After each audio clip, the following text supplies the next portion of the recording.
Mula sa sitwasyon ng isang babaeng may asawa na, pero wala pang anak. Ilan na anak mo? Kailan ka mag-aanak? Bakit wala ka pang anak? Nako, bingi na yata yung matres mo.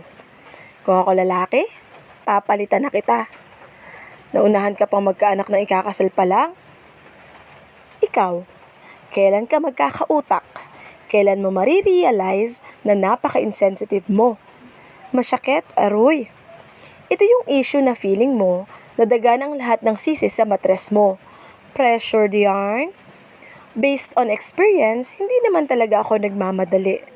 Sana ganun ka rin. Excited ka na po bang ibili ng gatas at diaper ang anak ko? Chillax, kalma. Hindi ako nakaramdam ng pressure. Siguro hindi pa naman talaga ako handa physically, emotionally at financially. At alam ko yon sa sarili ko. Yun ang malinaw. Alam ko ang sitwasyon ko at ang gusto ko. Sa tingin ko rin, okay lang na wala pa sa ngayon. Mahirap din na malayo ka sa magulang mo, tapos wala ka namang naging biyanan sa asawa mo. Opo. Opo. Tama po. Based on experience nga po ito. So kung may binan kang mabait, abay napakaswerte mo. Yun na nga. Tuloy tayo sa drama, sa kwento. Hindi naman talaga lahat ng babae nilikha na magkaroon ng anak.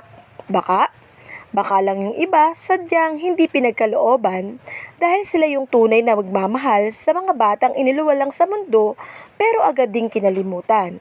Hindi natin kayang sukatin ang karunungan ng Diyos sa mga ganitong bagay. Basta ganito na lang, huwag tayong ma-pressure. Ibibigay yan kung para sa atin. Pero wag mong iisipin na hindi ka magiging mabuting ina kaya hindi ka pa pinagkakalooban. Alalahanin natin na marami siyang ibinigay na hindi naman natin hiningi. Sa mga mapanghusga, sa mga feeling privilege, sa mga insensitive yarn, abay, yung mga lalaki naman ang tanongin nyo. Charis, yun na nga. Bye!